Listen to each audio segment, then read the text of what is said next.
إن الله وملائكته يصلون على النبي يا أيها الذين آمنوا صلوا عليه وسلموا تسليما اللهم صل على سيدنا ومولانا محمد معدن الجود والكرم وآله وأصحابه الكرام وابنه الكريم وبارك وسلم صلاة دائمة سرمدا أبدا بحمد تعالی وبکرم مصطفیٰ صلی اللہ علیہ وسلم۔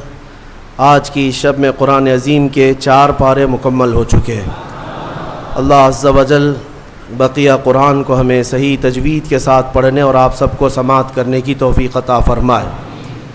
عزیزان گرامی، آج ہم نے سورہ آل عمران کی مکمل تلاوت کر لی اور پھر اس کے ساتھ ہی سورہ نساء کی بھی کچھ آیتیں تلاوت ہوئیں۔ سورہ بقرہ کے بعد بڑی سورتوں میں سورہ آل عمران ہے۔ آل عمران، اس کا کیا مطلب ہے؟ عمران کون ہے؟ یہ آل کون ہے؟ یہ حضرت عیسیٰ علیہ السلام کے نانا،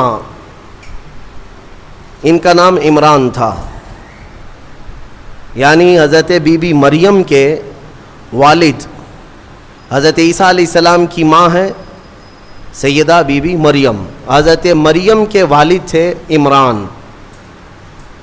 ہوا یہ تھا کہ عمران اور ان کی بیوی حنہ، یہ دونوں لا ولد تھے، اولاد نہیں تھی کافی سالوں تک، یہاں تک کہ ان کا بڑھاپا آ گیا، ان کو اولاد نہیں تھی۔ کس کو؟ عمران اور حنہ کو۔ ایک دن حضرت حنہ نے اللہ تعالیٰ کی بارگاہ میں اپنے بڑھاپے کے زمانے میں یہ نذر کر لیا، منت کر لیا کہ اے اللہ، تو مجھے اگر بیٹا دے گا تو میں تیرے گھر بیت المقدس کے لیے وہ بیٹا وقف کر دوں گی۔ انی نذرت لک ما فی بطنی محررا فتقبل منی۔ یہ کون؟ عمران کی بیوی حضرت حنہ، حضرت عمران کی بیوی حنہ، انہوں نے نذر کیا، منت کیا۔ یہاں سے نذر کرنا اور منت کرنا قرآن پاک سے ثابت ہے، لیکن منت کا وہ طریقہ نہیں جو آپ نے ایجاد کر لیا کہ کہیں تالا لگا دیں گے اور دھاگا باندھ دیں گے تو منت ہو گئی۔ منت تو اللہ تعالیٰ کی بارگاہ سے ہے، نذر شرعی۔ ہاں، اولیاء کاملین کے دربار میں بھی ہم عہد کرتے ہیں، کیونکہ اولیاء کو اللہ تعالیٰ نے تصرف عطا کیا ہے، وہ سفارش کرتے ہیں اللہ کی بارگاہ میں۔ تو نذر جو شرعی ہے وہ قرآن سے جو ثابت ہے وہ یہ ہے کہ اللہ کی بارگاہ میں یوں نیت کر سکیں آپ، یوں نذر کر سکتے ہیں آپ کہ اے مولا، اگر مجھے اولاد ہو گئی تو میں مسجد بنا دوں گا، یا مسجد کے لیے فلاں چیز وقف کر دوں گا، یا ایک قرآن پاک مکمل تلاوت کروں گا، یا 10 روزے رکھوں گا، یا 10 مسکینوں کو کھانا کھلاؤں گا۔ یہ ہوتی ہے منت کے طریقے۔ آپ تو شارٹ کٹ ڈھونڈتے ہیں نا، آسان چاہیے۔ منت ایسی کرو، خالی دھاگا باندھ دوں گا یا چادر چڑھا دوں گا جس میں محنت کچھ نہ لگے۔ ارے نذر کا طریقہ یہ تھا کہ آپ روزہ رکھنے کی نیت کر لیتے کہ اگر میرا فلاں کام ہو گیا تو میں 10 روزے رکھوں گا، یا کم سے کم 3 روزے رکھوں گا، یا ایک قرآن پاک پڑھوں گا، یا 100 رکعت نماز ادا کروں گا۔ نذر کرنے کے طریقے۔ حضرت حنہ نے جو نذر کیا، منت کیا، وہ کیا کہ اے اللہ، اگر تو مجھے بیٹا دے گا تو میں وہ بیٹا بیت المقدس کے لیے وقف کر دوں گی۔ پہلی بات تو اولاد ہے نہیں، بڑھاپے میں جا کر اگر بیٹا ہو بھی گیا تو وہ تیری بارگاہ میں وقف کروں گی۔ یہ ہے نذر اور اللہ تعالیٰ سے محبت کا طریقہ۔ اور قرآن کہتا ہے کہ حضرت حنہ حاملہ ہو گئی، بچے کے آثار نظر آئے بڑھاپے کی عمر میں۔ فلما وضعتھا، پھر جب بچے کی ولادت ہوئی تو بیٹا نہیں ہوا، بیٹی ہوئی۔ انہوں نے نذر کیا کیا تھا؟ بیٹا ہوگا تو بیت المقدس میں وقف کروں گی، لیکن کیا ہوئی؟ بیٹی ہوئی۔ قالت رب انی وضعتها انثى، کہنے لگی اے اللہ، میں تو بیٹی کو جنم دے دی، میں نے تو بیٹی جن دیا۔ واللہ اعلم بما وضعت، اور اللہ فرماتا اللہ سب سے بہتر جانتا ہے کہ اس نے کیا جنم دیا، بیٹا ہے یا بیٹی. لیکن اب یہاں بیٹا بیٹی کا فلسفہ بھی ختم کرتے ہیں. تمہیں اولاد میں کیا چاہیے کیا نہیں چاہیے. قرآن کہتا ہے وَلَيْسَ الذَّكَرُ كَالْأُنثَىٰ، اللہ نے یہ فرمایا ہاں بیٹا بیٹی کی طرح نہیں ہو سکتا. یہ نہیں کہا کہ بیٹی بیٹے کی طرح نہیں ہوتی. قرآن کہتا ہے بیٹا بیٹی کی طرح نہیں ہو سکتا. بیٹی پیدا ہونے پر جو ناک بھون سکیڑتے ہیں، بعض کے تو گھروں میں طلاق کی نوبت آ جاتی ہے. ظالم ہیں وہ لوگ. ان کو بیویوں سے یا عورتوں سے شادی نہیں کرنی چاہیے، کسی روبوٹ سے یا مشین سے کرنی چاہیے. کیا یہ بیٹا اور بیٹی پیدا کرنا تمہارے ہاتھ میں، شوہر کے ہاتھ میں یا بیوی کے ہاتھ میں؟ یا اللہ تبارک و تعالی قادر مطلق کے فیصلے ہیں، وہ جسے جو چاہے عطا کرے. رب تبارک و تعالی کسی کو بیٹا دیا کسی کو بیٹی دیا. اور یہ جہالت کے رسم کو ختم کریں اپنے گھروں سے. بیٹی ہو گئی تو کیا ہوا، ارے اس کی نسل کیسے چلے گی. یہ جہالت سب سے زیادہ عورتوں میں پائی جاتی ہے. عورتوں میں تانے مارنا ان عورتوں کو جن کے ہاں بیٹیاں ہوتی ہیں. یہ ایک ہوئی، اچھا 2 ہوئی بیٹیاں، 3 ہوئی، 4 ہوئی بیٹیاں. ظالمو تمہیں کیا پتا میرے رسول کو بھی 4 بیٹیاں ہی ہیں. رسول کریم صلی اللہ تعالی علیہ وسلم کو اللہ نے 4 بیٹیاں دیا، بیٹے بھی دیا، لیکن بیٹے کوئی حیات نہیں رہے. اور جو نسل میرے مصطفیٰ کی چلی وہ بیٹی سے ہی چلی. آج بھی پوری دنیا میں سادات جو ہیں وہ کس کی اولاد میں سے ہیں؟ وہ سیدہ کائنات فاطمۃ الزہرا کی اولاد میں سے. بیٹی کے لیے عیب نہ سمجھو میرے عزیزو. حضور اکرم صلی اللہ تعالی علیہ وسلم اپنے صحابہ کے ساتھ کسی طرف جا رہے تھے. رات کا وقت تھا. رات کے وقت میں ایک گھر کے اوپر آسمان سے روشنی پڑ رہی ہے. صحابہ دیکھتے کھڑے رہ گئے. کوئی خاص روشنی ہے جو اسی گھر پر پڑ رہی تھی، جس کو کہتے ہیں کہ نور کا حالہ ہے. صحابہ رک گئے اور پوچھا یا رسول اللہ صلی اللہ علیہ وسلم، سارے محلے میں یہ ایک ہی گھر پر آسمان سے ایک عجیب روشنی پڑ رہی ہے، کیا ہے، کس وجہ سے؟ نبی پاک صلی اللہ تعالی علیہ وسلم نے فرمایا جاؤ اس گھر سے معلوم کرو. اس گھر میں 2 چیزوں میں سے ایک ہوگی، یا تو وہ لوگ کسی یتیم بچے کی پرورش کر رہے ہوں گے یا آج ہی ان کے گھر میں بیٹی کی پیدائش ہوئی ہوگی.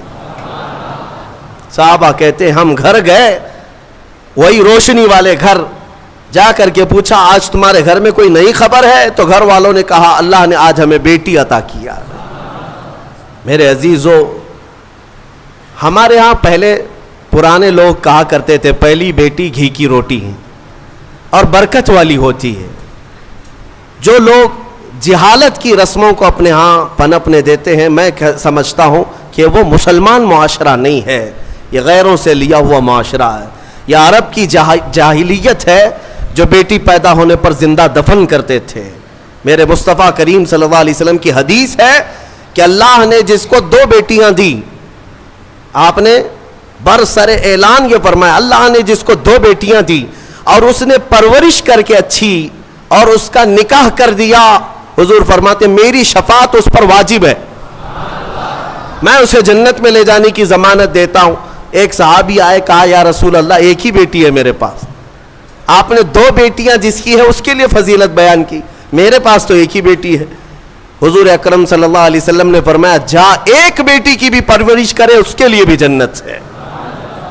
تو یہ ہمارے مذہب میں ہماری شریعت میں بیٹا بیٹی کا یہ فلسفہ نہیں. اللہ تبارک و تعالیٰ کی طرف سے جو ملا وہ انعام ہے. تو اب میں بات جو عرض کر رہا ہوں آل عمران میں جو مسئلہ آیا ہے وہ حضرت حنہ کو کیا ہو گئی، بیٹی پیدا ہو گئی. وہ بیٹی کون؟ وہ حضرت مریم. عمران اور حنہ ان کو اولاد نہیں تھی، نظر کیا بیٹا ہوگا تو وقف کریں گے بیت المقدس میں، لیکن بچے کی ولادت میں دیکھا کیا پیدا ہوئی، بیٹی پیدا ہوئی. بیٹی کا نام انہوں نے رکھا مریم. اور پھر اللہ تعالیٰ کی بارگاہ میں اس کے لیے دعائیں بھی کی کہ اے اللہ اس کو شیطان رجیم سے ہمیشہ محفوظ رکھ. پھر وہ چھوٹی سی بچی کو لے کر کے یہ دونوں ماں باپ بیت المقدس میں آئے. مسجد اقصی میں آئے. بیت المقدس مسجد اقصی آج بھی فلسطین میں ہے, جس کو ہم قبلہ اول کہتے ہیں. وہاں پر حضرت زکریا علیہ السلام اللہ کے نبی امام تھے اور پوری بیت المقدس کے متولی بھی تھے.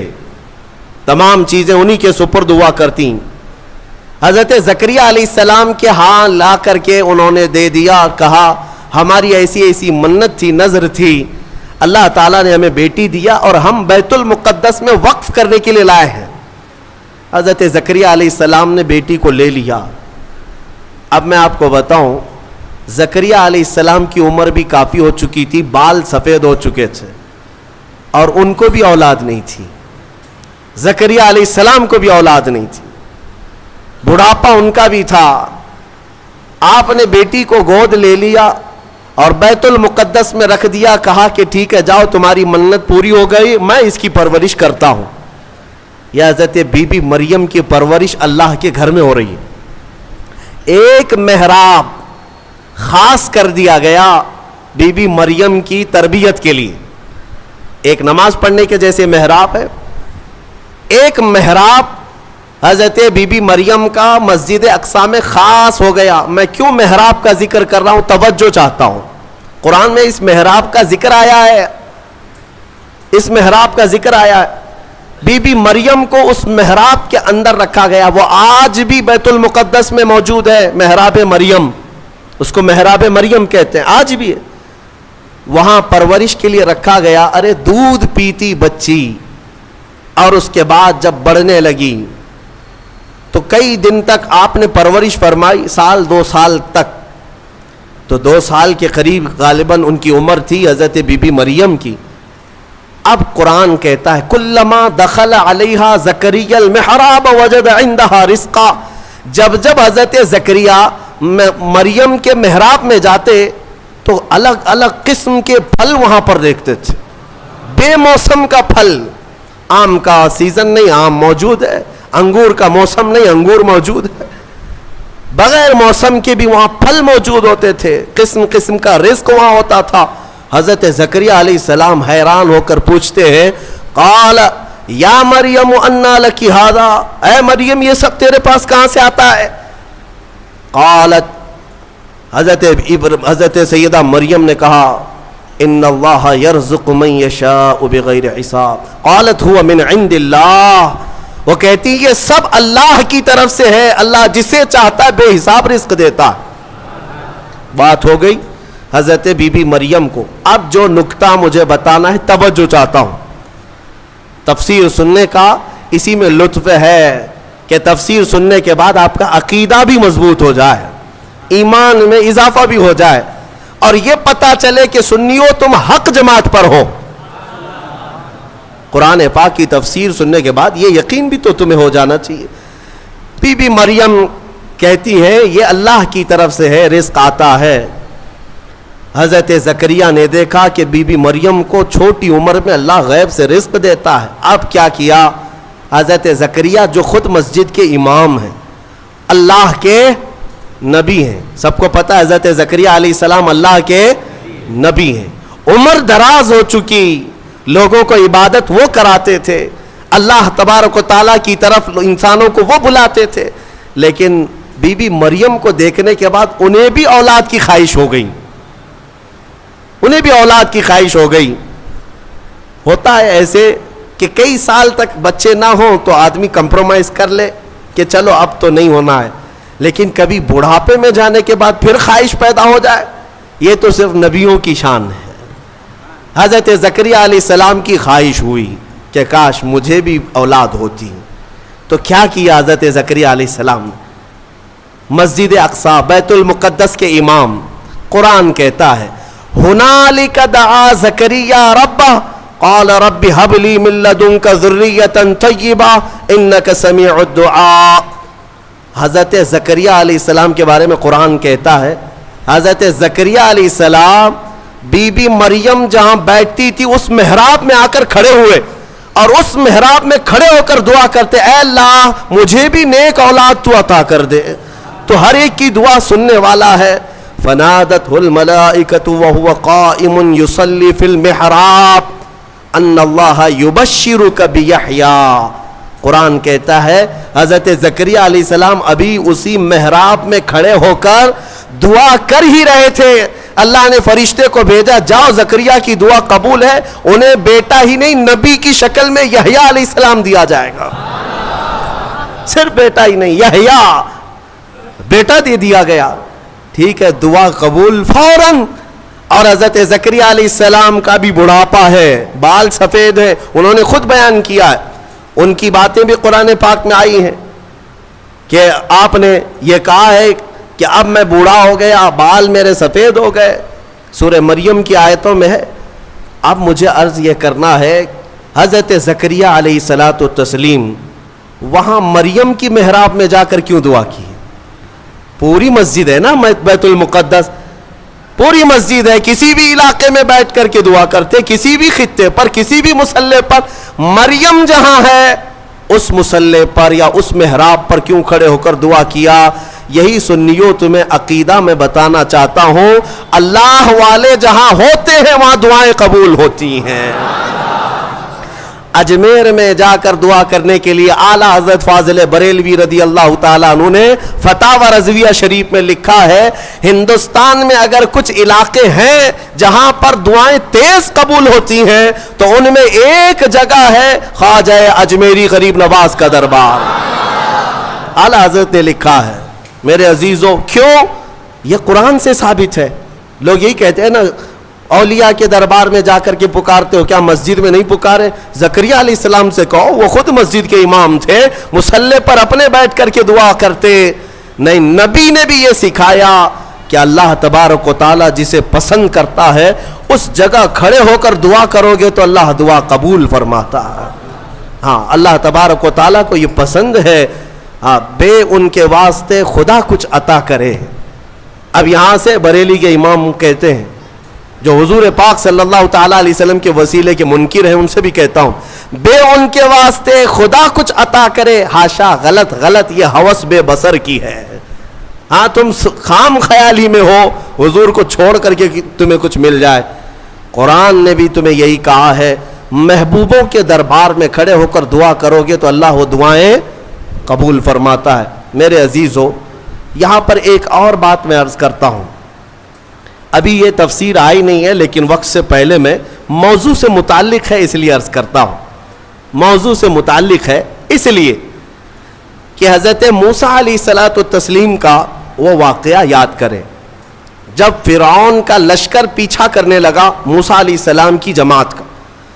آپ مومنین کی جماعت کو لے کر چل پڑے, سامنے سمندر, پیچھے 100,000 کے قریب فرعون کا لشکر. کدھر جائیں؟ ادھر سمندر ہے, ادھر دشمنوں کا لشکر ہے. حضرت موسیٰ علیہ السلام کے ساتھ جو مومنین تھے ان کی آزمائش بھی تھی. ایسا موقع آ جائے, ایک طرف سمندر ہے, ایک طرف دشمن کی فوج, لیکن اللہ تعالیٰ جسے جہاں سے چاہے بچائے. رب تعالیٰ کا حکم ہوا کہ اے موسیٰ اس سمندر پر اپنا عصا مارو. آپ نے عصا لکڑی ماری تو 12 راستے خشک پیدا ہوئے. موسیٰ علیہ السلام کا جو قبیلہ تھا, یعنی آپ کی جو جماعت تھی مومنین کی, وہ 12 خاندانوں میں تھی, تو سب کے لیے ایک ایک راستہ سمندر میں بن گیا. سب اس راستے سے چلنے لگے. سمندر کے دوسرے کنارے وہ پہنچ گئے. فرعون نے دیکھا راستہ کھلا ہوا ہے, ہم بھی چلتے ہیں. فرعون موسیٰ علیہ السلام کے یہ کھلے ہوئے راستوں کے درمیان آ گیا. بیچ سمندر میں فرعون کی فوج پہنچی تھی, سمندر کو واپس ملا دیا گیا. فغشیہم من الیم ما غشیہم, قرآن کہتا ہم نے ڈھانک دیا سمندر کو جیسے ڈھانکنا ہے, تو غرق ہو گئے ہمیشہ کے لیے. فرعون ختم ہو گیا, برباد ہوا. موسیٰ علیہ السلام اپنے ایمان والوں کو لے کر دوسرے کنارے پر آئے. جو بات عرض کرنا ہے اس کے لیے مجھے تھوڑی تفصیل بتانی پڑ رہی ہے, پورا ذہن میں آ جائے آپ کے. دوسرے کنارے آئے, موسیٰ علیہ السلام نے شکرانہ ادا کیا, یہ عاشورہ کا دن تھا. پھر آپ کوہ طور پر چلے گئے موسیٰ علیہ السلام, جب آپ پر تورات نازل ہو رہی تھی. حضرت موسیٰ علیہ السلام 40 دن کے لیے گئے تو ہوا کیا, ان کی قوم میں سامری نام کا ایک شخص تھا جو موسیٰ علیہ السلام کے خاندان کا تھا. اس نے کیا کیا, سارے لوگوں کے پاس جو جو سونا چاندی تھا سب اکٹھا کیا, اس کو پگھلایا, میلٹ کیا, اور اس سے ایک بچڑا بنایا, گائے کا بچڑا بنایا. اور اس کے بعد اس کی کلا کیا تھی یہی بتانا مجھے ہے. اس بچڑے کو بولنے کے قابل بنا دیا. میاں سونا اور چاندی کا وہ بچڑا بولتا تھا. اندازہ کرو, یہ سیل اور بیٹری کا زمانہ نہیں ہے کہ آج کے کھلونے جیسے بولتے ہیں, آپ کو تعجب نہیں ہوگا. لیکن وہ 3000 سال پہلے اگر بچڑا بولتا ہو بغیر سیل کے, بغیر بیٹری کے, اور کوئی نہ ٹیپ ریکارڈ اس کے اندر کوئی چیز نہیں, لیکن بولتا تھا, تو قوم گمراہ ہو گئی. اور سامری سب کو کیا کہتا تھا کہ موسیٰ کا جو خدا ہے نا, جسے وہ ملنے گئے, وہ خدا یہی ہے, یہی بچڑا ہے. یہ بچڑے کی پوجا وہیں سے شروع ہوئی تھی. اور جو گمراہ ہوئے وہ عبادت میں لگ گئے, اور ایسی عبادت, اسی کے پاس اعتکاف, اسی سے نظر, منتیں, سب بچڑے کے پیچھے لگ گئے کہ تو ہی ہمارا سب کچھ ہے, ہمارا فلاں کر دے, ہمارا فلاں کر دے. بچڑا بولتا بھی تھا. یہ تعجب کی بات ہے نا, حیرت کی بات ہے. میرے عزیزوں, اس سے بڑے حیرت کی چیزیں بھی آ جائیں, تمہارا ایمان مضبوط ہونا چاہیے. آج کے زمانے میں کہتا ہوں, اگر کوئی جھاڑ, اگر کوئی درخت بولنے بھی لگ جائے اور تمہیں اپنی طرف بلائے کہ میرے اندر خدا چھپا ہے, آ جاؤ, اے ایمان والو, تمہارا ایمان مضبوط ہونا چاہیے. اور ہرگز اس طرح کی حرکتوں پر یقین نہ کرو, بلکہ یہی تسلیم کرو, پوری دنیا بھی عجوبے دکھائے, میں یہ تسلیم نہیں کر سکتا, میرا خدا تو اللہ ہی ہے. اللہ الصمد, وہ بے نیاز ہے, وہ ہماری آنکھوں میں نظر نہ آئے گا. ہم دنیا میں اس طرح بہت سارے لوگ ابھی گمراہ کرنے والے لوگ آئے ہیں, سامری کی طرح ابھی بھی بہت سارے ہیں. سوشل میڈیا میں بھی بہت سارے سامری گھسے ہوئے ہیں جو سنیوں کے عقیدے کو کیپچر کر رہے ہیں کہ خدا ہمارے پیر صاحب کے اندر آیا ہے. کبھی کوئی پیر صاحب مرید کرنے سے پہلے یہ بتا دیتے ہیں میں تمہیں خدا دکھا کر مرید کروں گا. اور کہاں دکھاتے ہیں؟ ارے بکرے کے بھیجے میں دکھاتے ہیں. ہاں, یہ سنا ہے آپ نے. ایک صاحب ہمارے پاس آئے, انہوں نے کہا تھا ہمارے پیر صاحب اس وقت تک مرید نہیں کرتے جب تک خدا کو نہیں دکھاتے. ہم نے کہا کہاں دکھاتے؟ کہا بکرے کے بھیجے میں دکھاتے. کیوں؟ پیر صاحب کا فیورٹ ہے یہ بھیجا, بھیجے میں. یہ مجھے فلسفہ نہیں سمجھ میں آیا, بھیجے میں کیوں دکھایا جاتا ہے؟ نعوذ باللہ من ذالک, نعوذ باللہ. رسول کریم صلی اللہ تعالی علیہ وسلم کے علاوہ دنیا میں کسی نے یہ دعویٰ نہیں کیا کہ میں نے اپنی کھلی آنکھوں سے اللہ کو دیکھا ہے. کسی نے یہ دعویٰ نہیں کیا. ہاں, عالم خواب میں, عالم وجد میں اگر اللہ نے اپنی تجلیات کسی ولی کو دکھایا تو اس کا ہم انکار نہیں کرتے. لیکن یہ جو حرکتیں ہیں یہ گمراہی ہے میرے عزیز, یہ گمراہی ہے. تو سامری نے یہ کام کیا. بات طویل ہو جا رہی ہے, جو بات کہنی تھی مجھے وہ بہت قریب میں لے آتا ہوں. سب پوجا پاٹ میں لگ گئے, عبادت میں لگ گئے, اللہ کی عبادت سے دور بچڑے کی عبادت میں لگ گئے. موسیٰ علیہ السلام جب واپس آئے تو دیکھا ان کی قوم گمراہ ہو چکی ہے. 40 دن کا جو گیپ تھا نا, یہ قوم کو گمراہ کر گیا. اسی لیے بزرگوں نے فرمایا کہ جو عالم دین ہے یا مبلغ اسلام ہے وہ اپنی قوم سے زیادہ دور نہ رہا کرے. قوم کے اندر ہمیشہ نصیحت کرنے والا ہونا چاہیے, ورنہ گمراہ ہو جائے گی. موسیٰ علیہ السلام کی قوم جب گمراہ ہوئی تو موسیٰ علیہ السلام جلال میں آئے, اور حکم تو ان کے لیے بہت سخت نازل ہوا جو بچڑے کی پوجا میں لگے. سامری کو پکڑا موسیٰ علیہ السلام, کہا یہ بتا تو نے یہ کیا کیسے؟ بات جو کہنی ہے وہ یہی ہے. کہا تو نے یہ کیسے کیا؟ سب کا سونا چاندی میلٹ کیا, بنایا بچڑا ٹھیک ہے, لیکن یہ بولنے کے قابل کیسے کیا؟ اب سامری کا جواب سنیں. سامری کہتا ہے قال بصرت بما لم يبصروا به فقبضت قبضة من اثر الرسول فنبذتها وكذلك سولت لي نفسي.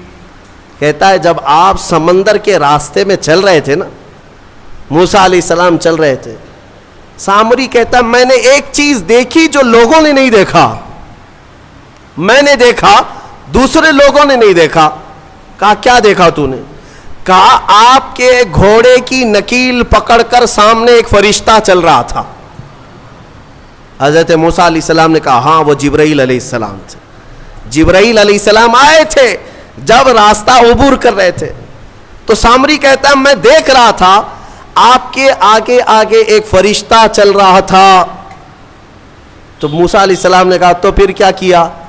وہ کہتا ہے وہ فرشتہ جیسے جیسے چلتا جا رہا تھا میں اس کے پیروں کے نیچے کی مٹی اٹھا رہا تھا، جبرائیل علیہ السلام کے پیروں کے نیچے کی مٹی اٹھاتا رہا اور وہ میں نے جمع کر لیا جتنی مٹی مجھے ملی، اور جب کنارے پر آئے اور آپ گئے تھے کوہ طور، میں نے اس بچڑے کو بنا کر کے اس کے منہ کے اندر یہ مٹی ڈال دی تو وہ بولنے کے قابل ہوا۔ وَكَذَلِكَ سَوَّلَتْ لِي نَفْسِي، وہ کہتا ہے ایسے میرے یہ کام بن گیا، اس مٹی کا ہی اثر ہے۔ اللہ اللہ، اے سنیوں میں یہی کہنا چاہتا ہوں، جبرائیل علیہ السلام کے پیروں کے نیچے کی مٹی اگر بے زبان بچڑے کو بولنے کے قابل بنائے تو جو جبرائیل اپنا ماتھا رسول اقدس کے تلووں پر مس کرے، اس رسول پاک کے قدموں کے دھول کا حال کیا ہوگا؟ کھائی قرآن خاک گزر کی قسم، اس کفے پاک کی حرمت پہ لاکھوں سلام۔ اسی لیے ہمارے امام نے تمنا بھی کیا نا بارگاہ مصطفیٰ میں، تو کیا کہا؟ دل کرو ٹھنڈا میرا وہ کفے پا چاند سا۔ کفے پا کس کو کہتے ہیں؟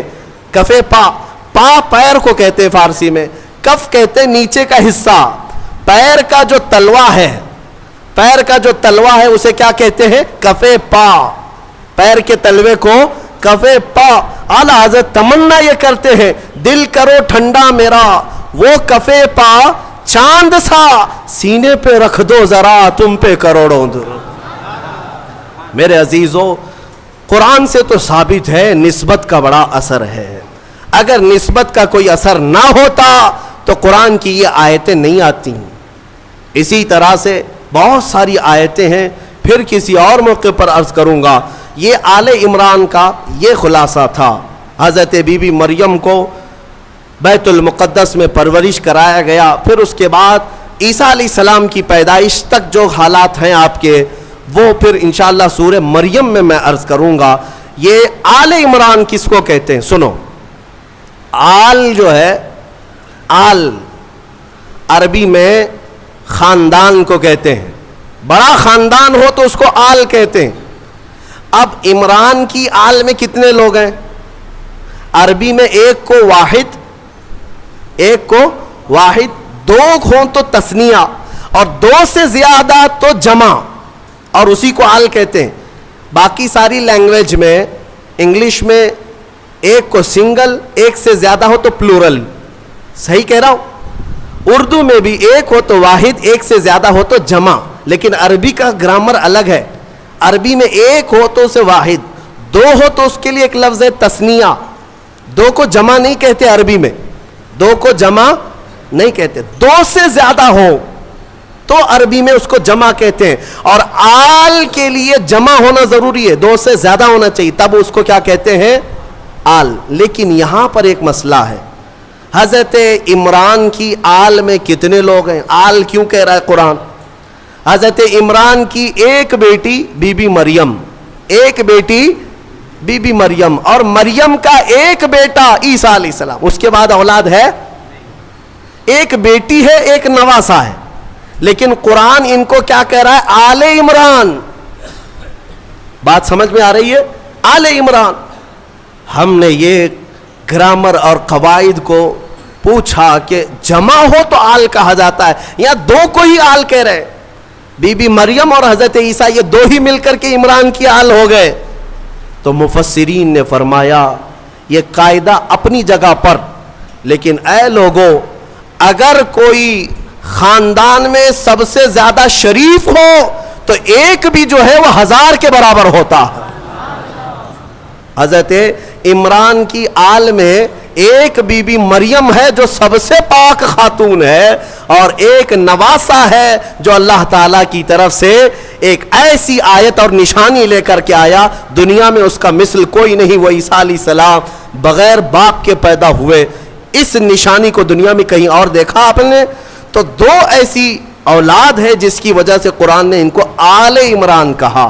اس سورے کی بڑی برکت ہے، اس میں کچھ آیتیں ہیں، اس سے قبل بھی میں نے تفسیر میں بتایا تھا، آیت نمبر میں آپ کے سامنے ذکر کر دیتا ہوں تاکہ اس کے فوائد معلوم ہو۔ جب کبھی آپ کی گھر میں عورتیں حاملہ ہوں یا بچے کی ولادت کے اوقات آ جائیں تو ان آیتوں کی تلاوت جاری رکھیں، نیک و صالح اولاد پیدا ہوگی، نیک و صالح اولاد پیدا ہوگی۔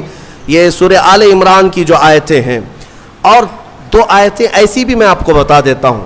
مفسر شہیر حکیم الامت نے فرمایا اگر کوئی قرض کے بوجھ سے پریشان ہے اور تنگ دستی کا شکار ہے، مال میں کمی، اسباب میں کمی، روزگار نہیں، یا اس پر بوجھ ہے مال کا، تو اس کے لیے فرمایا دو آیتیں، یا پھر کسی حاکم سے ڈر لگتا ہے، حاکم سے ڈر لگتا ہے اور کسی کے پکڑنے کا خوف لگتا ہے، لیکن تم صاف ہو، یہ دو آیتیں اگر عشاء کی نماز کی آخری 2 رکعت نفل میں 5 مرتبہ پڑھو گے تو اللہ ساری محتاجی دور فرمائے گا۔ یہ میرے تجربے کی بات بتا رہا ہوں، الحمدللہ میرا اس پر عمل بھی ہے، ورد بھی ہے، اور ان آیتوں کی برکت سے ہم نے دیکھا کہ بڑے بڑے ظالموں سے کبھی خوف نہیں محسوس ہوتا۔ اللہ تعالیٰ نے دل کو مضبوط رکھا ہے، دل کو مضبوط رکھا، یہ آیتوں کی برکت ہے۔ میں وہ دونوں بتاتا ہوں۔ پہلے وہ آیتیں جو سورہ مریم کی ہیں جس میں اللہ تبارک و تعالیٰ نے حضرت بی بی مریم کی ولادت کا جو ذکر فرمایا، آیت نمبر 33 نہیں، آیت نمبر 35، آیت نمبر 36، آیت نمبر 37، یہ 3 آیتیں، 35، 36، 37 سورہ آل عمران کی یہ 3 آیتیں ہیں۔ عورتوں کو اس کی تلاوت کرنے کے لیے آپ کہا کریں، اور اگر درد کی شدت بڑھ جائے کبھی ولادت کے وقت میں، ان 3 آیتوں کا ورد کریں، انشاءاللہ سارا درد نکل جائے گا اور اللہ اسے راحت عطا فرمائے گا، اور اس پر اسے اجر بھی عطا فرمائے گا۔ جو بھی بچہ ہوگا انشاءاللہ نیک و صالح ہوگا۔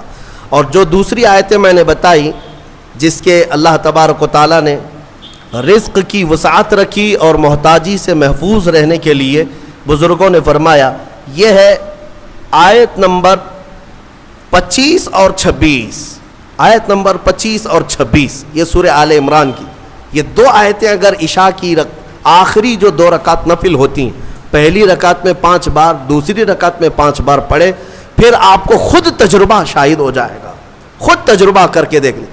آیتوں کا اگر میں ورد کروں تو بھی آپ کو پتہ چل جائے گا کہ ان آیتوں میں کیا ہے۔ قل اللہم مالک الملک تؤتی الملک من تشاء وتنزع الملک ممن تشاء وتعز من تشاء وتذل من تشاء بیدک الخیر انک علی کل شیء قدیر۔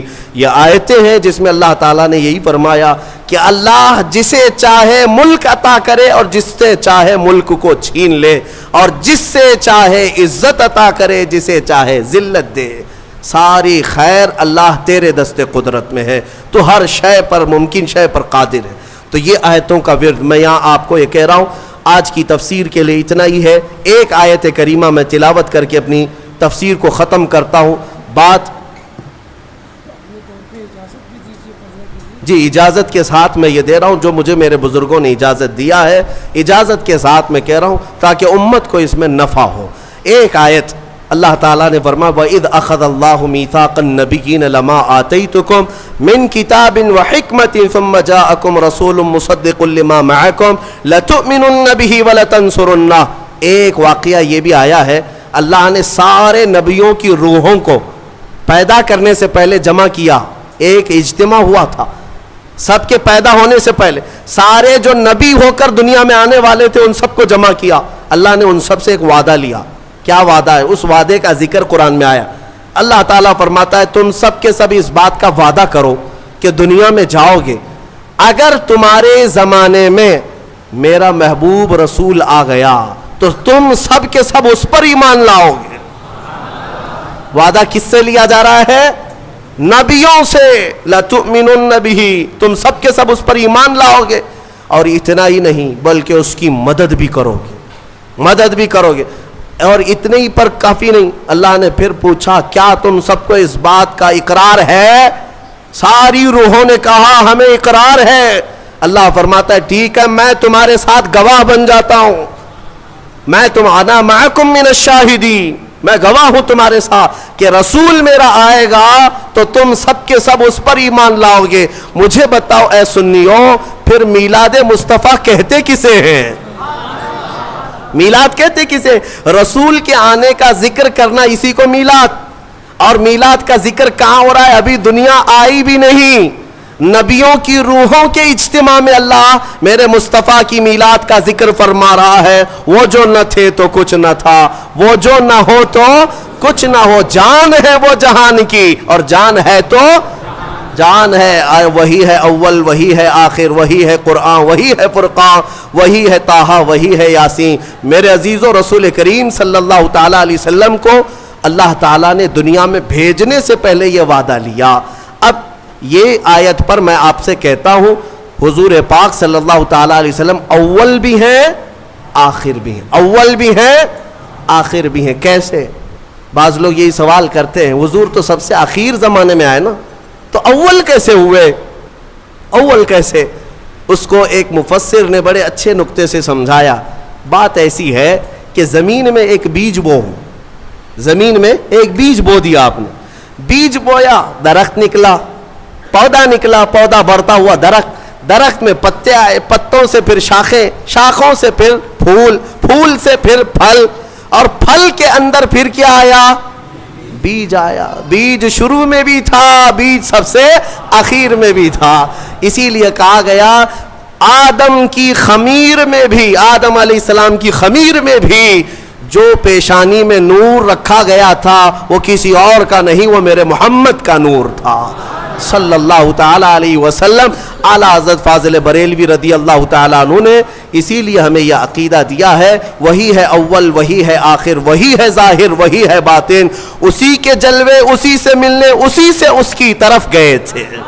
معراج کی شب میں کیا ہوا تھا؟ معراج کی شب میں حضور گئے تھے نا، اس کو اعلیٰ حضرت کیسے کہہ رہے ہیں؟ اسی کے جلوے، اسی سے ملنے، اسی سے اس کی طرف گئے تھے. وہی ہے اول، وہی ہے آخر، وہی ہے ظاہر، وہی ہے باطن. مولا کریم ہمیں ہمیشہ میرے مصطفیٰ کریم کے عاشقوں کی جماعت میں رکھے، اور ذکر مصطفیٰ کریم صلی اللہ تعالیٰ علیہ وسلم آخری سانس تک مولا ہماری زبانوں پر جاری و ساری رکھے. دنیا میں چاہے کوئی بھی بیان ہو، ہم کو اللہ تعالیٰ اتنی توفیق عطا کرے کہ دم میں جب تک دم ہے ذکر ان کا سناتے جائیں گے. وآخر دعوانا الحمدللہ رب العالمین.